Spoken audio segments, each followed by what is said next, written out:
بسم الله الرحمن الرحيم وأنكحوا الأيام منكم والصالحين من عبادكم وإمائكم إن يكونوا فقراء يغنيهم الله من فضله والله واسع عليم.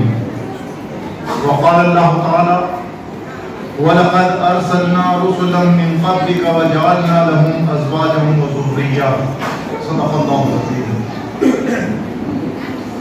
قابل احترام ذمہ داران، آج کے اس پری میرج کاؤنسلنگ سیشن میں حاضر قابل احترام بزرگوں، نوجوان دوستوں، ماں بہنوں، بیٹیوں، السلام علیکم ورحمۃ اللہ وبرکاتہ۔ ابھی اسما زرین صاحبہ کی تقریر میں مختلف عنوانات کے تحت کئی باتیں آ چکی ہیں۔ وہ باتیں جو میرج سے پہلے ایک لڑکے یا لڑکی کو خاص طور پہ ذہن میں رکھنا چاہیے، مختصر وقت میں آپ کے سامنے پیش کر رہا ہوں۔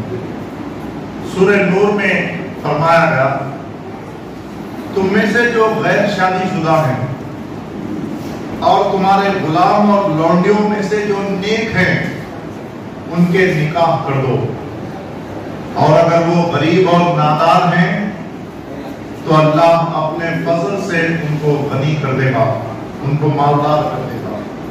اللہ بڑی وسعت والا اور جاننے والا ہے۔ دوسری آیت میں اللہ تعالیٰ ارشاد فرماتا ہے اور یقیناً ہم نے رسولوں کو بھیجا تم سے پہلے اور ہم نے انہیں بیویوں اور اولاد والا بنایا۔ نکاح کی اہمیت اگر ہمارے ذہن میں ہے تو یہ مسائل بہت گھٹیا اور بہت نچلے درجے کی چیزیں ہیں۔ جس طرح ابھی بات آئی کہ نکاح اللہ تعالیٰ کی نشانی ہے، آیت ہے۔ کیا آپ نے کبھی کسی آیت کی بے حرمتی کی ہے؟ جتنی چیزیں ہیں یہ ساری کی ساری اللہ تعالیٰ کی نشانیاں ہیں، آپ انہیں اپنے طور پہ توڑ موڑ کے خراب کرنے کے آپ کو اس کا کوئی حق نہیں پہنچتا۔ جو نکاح کا انسٹیٹیوشن ہے، ادارہ ہے، اس کو اسی لحاظ سے برقرار رکھنا ہماری ذمہ داری ہے۔ پہلی بات، اس سے پہلے جتنے انبیاء گزرے ہیں یہ ان تمام کی سنت رہی ہے، اور یہ آدھا دین ہے۔ یہ آدھا دین ہے۔ ایک آدمی اگر نکاح کر لیتا ہے تو ہاف کمپلیٹ ہو جاتا ہے اس کا ایمان۔ اس میں اگر کوئی خرابیاں، لڑائیاں، جھگڑے نکالتا ہے تو آپ اندازہ کریں کہ وہ جھگڑوں کا اثر کہاں تک جائے گا۔ اس کے بعد آپ بڑی خوشی سے سمجھ رہے ہیں کہ میرا ایمان سلامت ہے، میرے اعمال سلامت ہیں، میں تو بس جنت میں چلے جانے والا ہوں۔ ایسی غلط فہمی میں کبھی مت رہیے۔ جس کی جتنی پاکیزگی ہے اس کو اسی پاکیزگی کے ساتھ برقرار رکھنے کی کوشش کریں۔ یہ آدھا دین بھی ہے، یہ رزق کا ذریعہ ہے۔ جیسے ابھی ڈرامے میں کہا گیا، لوگ یہ نہ سمجھیں کہ جہیز دیتے ہوئے رزق کو بڑھانے کا ذریعہ ہے۔ انسان، نوجوان اپنی پاکیزگی کو برقرار رکھنے کے لیے، اپنی زندگی میں پاکیزگی لانے کے لیے اور نیکی کے لیے جو شادی کرنا چاہے گا، آپ اپنے اطراف ایسے کوئی واقعات ہیں تو انہیں یاد کر لیجئے۔ اللہ تعالیٰ نے انہیں اپنے فضل سے غنی کر دیا، اللہ کا وعدہ ہے۔ سب سے پہلے اس کی نیت صحیح ہو کہ یہ جو کام کر رہا ہے یہ آدھے دین کا کمپلیشن ہے، اور یہ وہ اپنی نیکی اور پاکیزگی کو برقرار رکھنے کے لیے کر رہا ہے۔ وہ مشہور حدیث، آپ ایک تمہید کے طور پہ میں آپ کو ایک بات کہہ دوں کہ آج دنیا میں جتنے مسائل ہیں، جتنے پرابلمز ہیں، وہ سارے کے سارے فیملی سسٹم سے ریلیٹڈ ہے، بہت زیادہ ریلیٹڈ ہے۔